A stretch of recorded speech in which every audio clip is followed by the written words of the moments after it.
안녕하십니까. 고려대 경영대학 이만우입니다. 오늘은 이재명 정부 들어 여야 합의로 상정된 상법 개정안이 국회를 통과했는데요. 그 내용과 향후 과제에 대해서 말씀드리겠습니다. 우선 목차를 보면은 상법 개정에 이른 역사적 배경, 어떤 경제 상황이 이런 상법 개정을 유발했는가 그런 걸 설명드리고, 이게 특히 기업 지배구조와 관련된 문제입니다. 그래서 기업 지배구조라는 게 기본적으로 무엇이고 우리가 어떤 개선을 필요한 건지 그걸 설명을 드리겠습니다.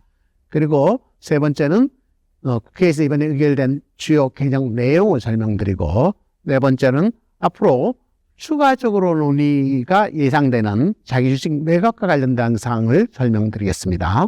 그 다음 상법 제7장에 보면 회사의 회계 규정이 있는데, 우리 회계와 관련된 모든 것을 여기서 수용하고 있는데, 이것이 외관법이나 이런 다른 규정하고 이게 어떤 조화가 잘 안 되는데, 이것을 어떻게 정비할 건가, 이 문제를 설명드리겠습니다. 그리고 이거와 관련된 제가 신문 칼럼에서 쓴 것이 있는데 그 내용을 잠깐 보여드리고요. 그 다음 7번째는 감사위원인 사회사, 요거를 이번에 증mon하는 계획을 앞으로 가지고 있고, 집중 투표제에 대한 추가 논의가 있기로 되어 있는데 그 내용과 어떤 문제점이 있는지를 설명드리겠습니다. 마지막으로 이 상법 개정안에 대해서 사회자들이 어떤 사항을 고려해야 되는가, 그리고 이거에 관해서 회계 전문을 다루는 ACI에 대해서 연구를 많이 하고 있는 기관과 어떻게 협조할 것인가, 이런 문제에 대해서 논의하겠습니다. 우선 우리가 참 어려움을 겪었던 1997년에 외환 위기, IMF에 이제 구제금융을 신청하는 이런 97년인데요. 아주 나쁜 해였죠. 근데 사실은 그 바로 직전에 우리가 공기업 민영화, 그러니까 공기업을 주식을 민간에게 팔아서 민영화하는 그런 계획을 많이 수립하고 있었습니다. 그 대표적인 것이 KT, KTNG, 가스공사 이렇게 있고, 그 전에 포스코는 이미 돼 있었고요. 그 다음에 한국중공업, 그 당시에 그것이 지금 두산중공업으로 됐지만은 그 매각 관련된 사항, 이런 것이 다 연결돼 있었는데, 이것이 결국은 기업 지배 구조를 산출화시키는데 큰 모티브가 됐습니다. 그거에 관해서 설명드리겠습니다. 그 다음 1999년에 이제 대우그룹이 해체되고요. 그 다음 이제 김대중 정부가 부채 비율 200%를 엄청나게 규제를 강화를 했었죠. 그러니까 부채 비율 200%를 규제를 하려다 보니까 대주주가 당장 자금을 마련할 방법이 없거든요. 그래서 순환 출자 이런 거를 좀 시작을 했고, 지주회사를 설립하는 이런 단계가 쭉 진행됐습니다. 특히 2002년에 그 유명한 소액주 전종이 상장회사 주총회 출석해서 발언하는, 그게 계속 TV가 보도하는 바람에 계속 국민들이 그 사진을 계속 보는 그런 사태도 있었습니다. 그래서 2022년, 23년 이때가 지배 구조에서 우리나라에서는 중요한 모티브가 된 해라고 볼 수 있습니다. 그 다음에 이렇게 해서 민영화된 공기업이 각각 지금 우리가 상법에서 지금 규정하고 있는 선진화된 제도를 많이 도입을 했습니다. 그러니까 신규 순환 출자 이런 걸로 지분에 혼선이 있는 시대에 공기업들은 좀 제대로 하고 있었거든요. 그렇게 하다 보니까 해외 펀드가 보니까 그렇게 제대로 된 구조에서 진출할 여지가 있다고 보고, KTNG에서 해외 펀드들이 진출했죠. 그래갖고 이사회도 진출했던 이런 사건이 있습니다. 그래서 주주 행동주의가 본격적으로 시작된 게 2003년입니다. 자, 그래서 기업 지배구조라는 게 뭔가를 이제 기본적으로 살펴보려고 그러는데요. 코퍼레이트 가버넌스입니다. 그래서 기업을 이제 둘러싸고 있는 이해관계자 간의 이해를 조정하는 메커니즘이다, 이렇게 해석이 되고요. 그 이해를 조정할 뿐만 아니라 적정하게 감시하고 규율하는 그 기구를 우리가 지배구조라고 합니다. 그래서 이게 1960년대, 그러니까 역사가 그렇게 길지 않습니다. 미국에서 이런 기업을 잘 규율해야지 기업 가치뿐만 아니라 주주 가치도 극대화된다. 이런 차원에서 외부 사람으로부터 이렇게 이사를 수혈하는 그런 운동들이 활발하게 진행됐습니다.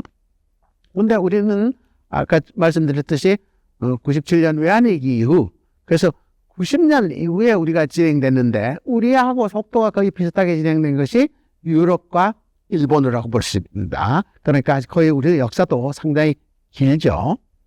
그래서 1992년에 세계은행과 OECD가 이 글로벌 지배 구조에 관한 어떤 이 협약 같은 거 이런 것도 만들고 포럼도 만들고 이렇게 해서 합의 각서도 교환하고 이렇게 해서 세계적인 운동으로 이것을 승화시켰습니다. 한국은 하여튼 1997년 이후에 외환위기로서 사회이사의 의미를 의무화하고 사회이사를 두기를 의무화하고 또 금융회사 이게 사실은 대주주가 없는 금융회사가 이런 운용을 강화하는 그런 발전을 이뤘습니다. 자, 그래서 이번 7월 3일 국회에서 사실은 3월에 의결한 것을 지난 4월에 지난 정부에서 거부권을 행사했었거든요. 그 거부권 행사 다음에 다시 이재명 정부가 들어서 의결한 그 내용을 살펴보면요. 7월 3일에 국회 의결이 됐습니다. 첫 번째는 이사의 주주에 대한 충실 의무를 확대했습니다. 과거는 이사는 회사에 대해서 충실하게 하면 된다 그렇게 돼 있는데 회사 및 주주라고 해서 주주를 명시했습니다. 그러니까 이건 무슨 의미냐? 그럼 좀 더 구체적으로 전체 주주, 그러니까 총주주의 이익을 보호하는 것을 그 상법에서 명시하고 있습니다. 그러니까 과거의 회사라는 것보다 구체적으로 주주를 어떻게 대표할 건가에 대해서 굉장히 그 여러 가지 이슈가 발생할 수 있습니다. 그 다음에 특정 주주 그룹이 예를 들면 소액 주주 그룹이 어떤 이의를 제기할 가능성도 훨씬 높아졌습니다. 그 다음에 전자주주총회가 의무화됐는데 현재도 이사의 의결에 대해서 실시할 수가 있습니다. 그래서 전자주총을 실시하는 회사가 많이 있는데 그 2027년 1월 1일부터는 다시 그 의무적으로 확대됩니다. 상장회사에는요.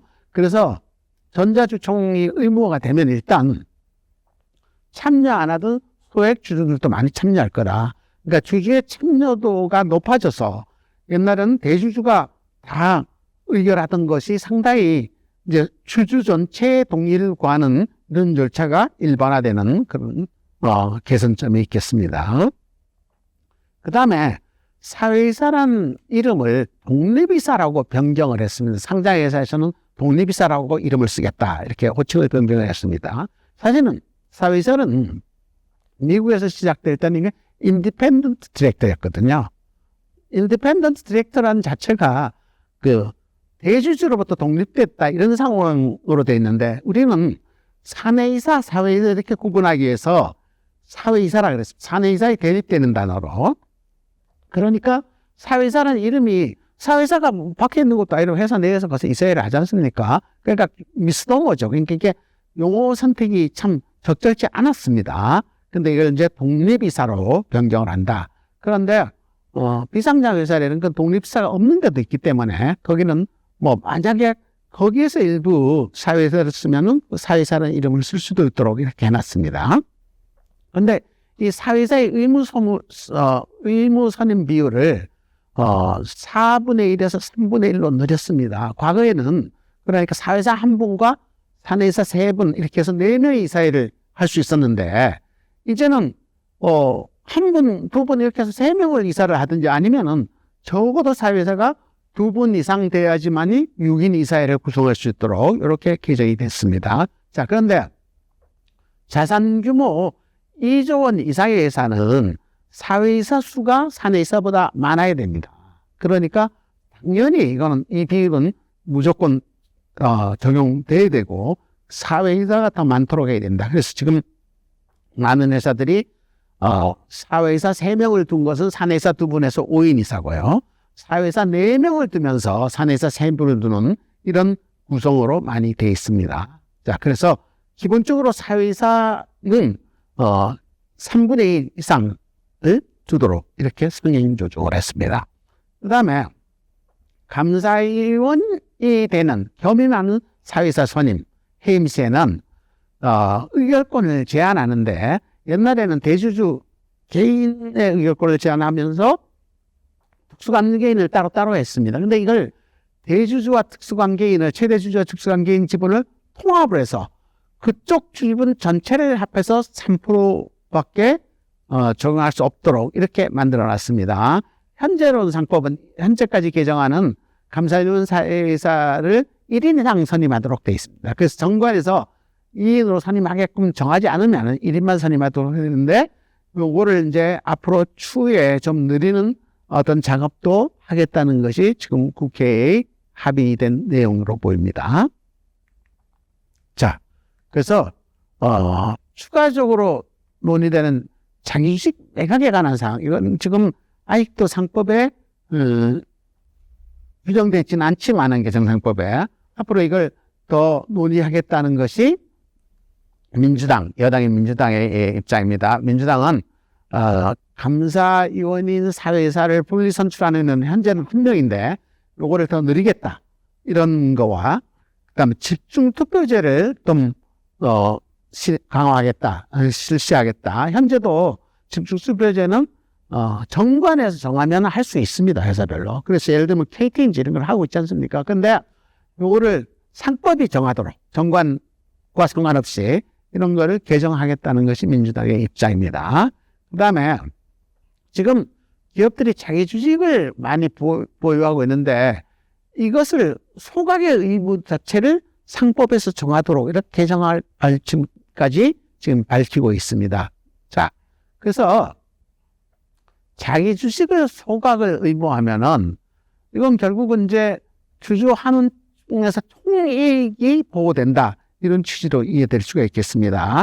근데 자기 주식은 사실은 자본총액에서 차감 표시되어 있지만은 사실상 이것을 자기 주식도 처분할 수 있으니까 자산으로 현금화할 수 있는 겁니다. 이것을 소각을 해버리면은 현금화 기회가 없어지는 거거든요. 그러니까 앞으로 재무 안정을 위해서 현금화할 수 있는 기회를 미리 없애는 거기 때문에 기업 재무 구조 안정에는 굉장히 문제가 있을 수도 있습니다. 그래서 이런 문제도 정밀히 검토해야 될 것으로 보입니다.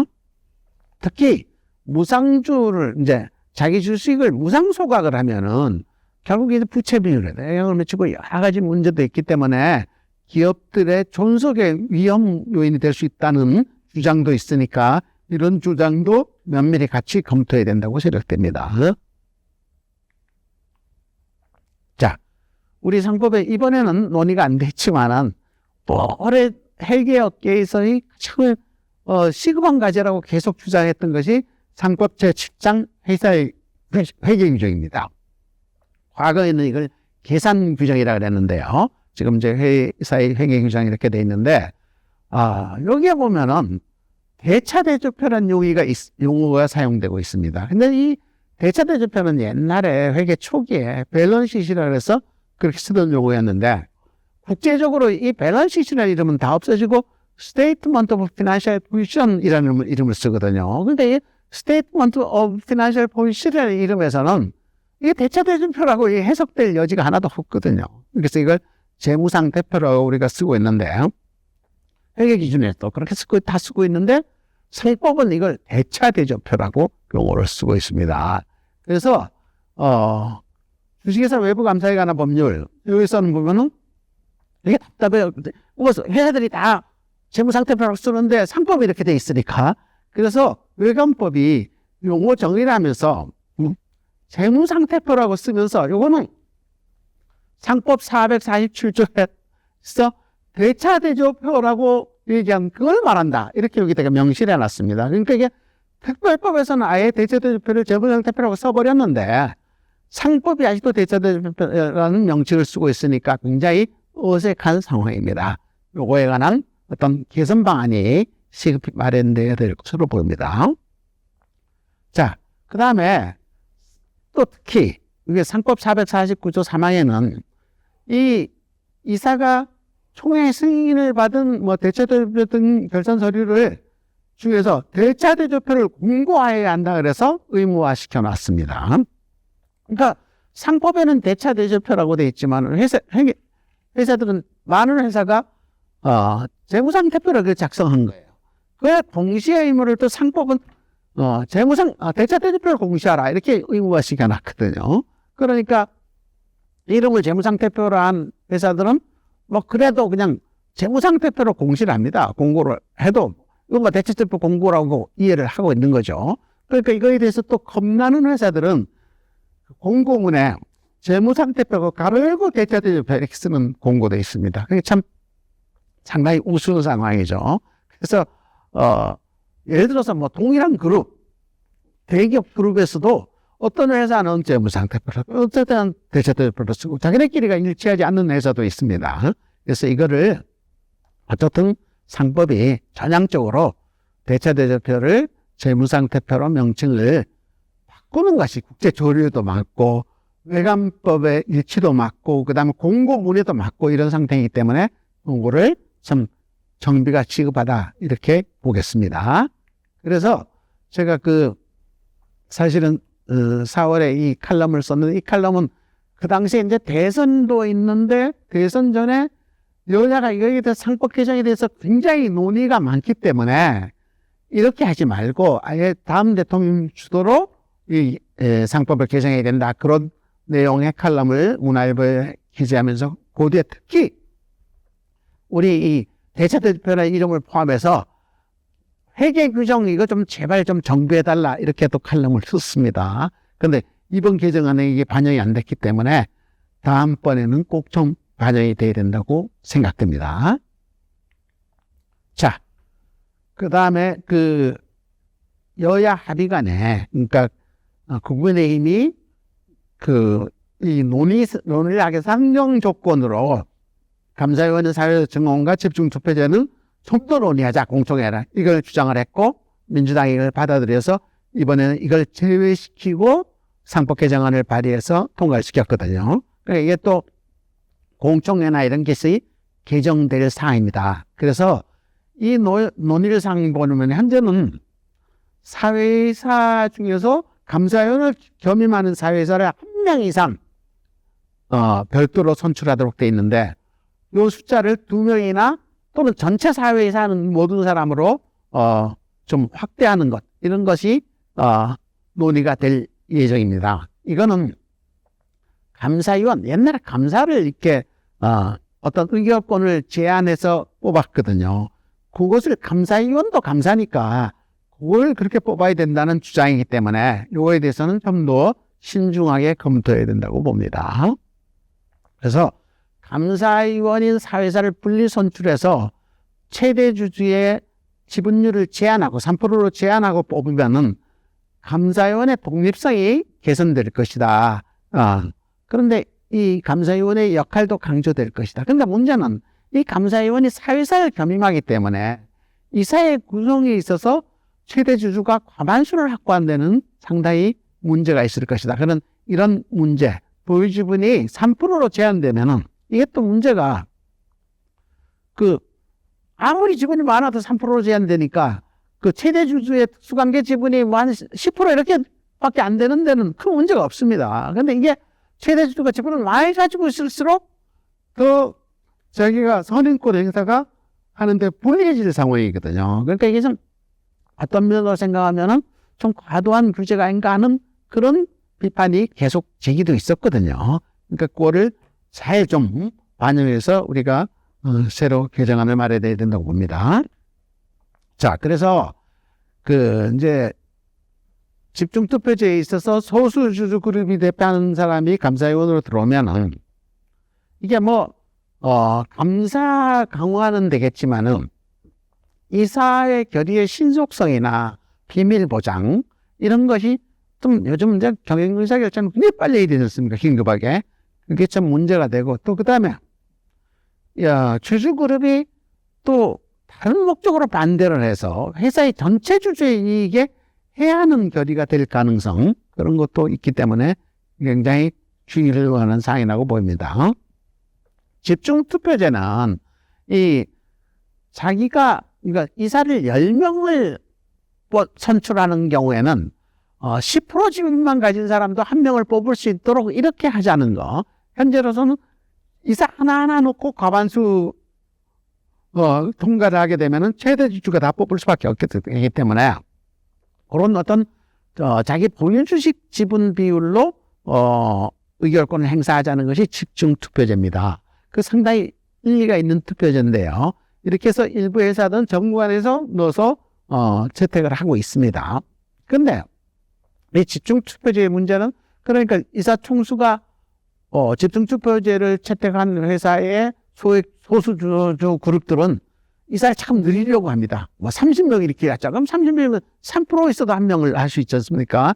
그렇게 해서 그거를 이사 최대한 수를 줄이는 그런 어떤 의결이 요즘 많이 일어나고 있는데 이게 집중투표제가 가져올 부작용도 있기 때문에 그렇겠습니다. 자, 근데 소수주주들이 추천하는 후보가 당선되는 것이 요즘 많이 있습니다. 집중투표제에서. 그런데 대주주 입장에서는 자기가 뽑을 어떤 이사들에게 주식수를 배분을 해야 되거든요. 그러니까 누구한테는 많이 배분하고 누구 적게 배분하니까 많이 배분된 사람은 당연히 당선될 거고 적게 배분된 사람은 낙선할 가능성도 많이 있거든요. 이거를 어떻게 할 건가? 그 다음에 그리고 나서 선출되면은 이사들 사이에 갈등도 있습니다. 자기는 주식을 조금 배분해갖고 대주주가 상당히 불리하게 겨우 당선된 이런 사람들의 갈등도 있을 수가 있습니다. 이 문제를 해소할 수 있는 방안을 미리 연구해야 된다고 봅니다.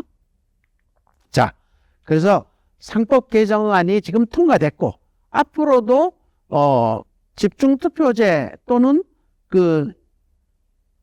사회자를 겸하는 감사위원이 더 정수가 늘어날 가능성이 있습니다. 독립투표로. 그래서 이런 상황에서 사회자들이 어떻게 앞으로 경영에 참여해야 되냐 이런 문제를 좀 보겠습니다. 우선 사회자는 지배주주나 경영진으로부터 독립된 위치라는 독립이사의 개념 명시를 바꿨지 않습니까? 그거에 따라서 업무 집행을 제대로 감독해야 된다.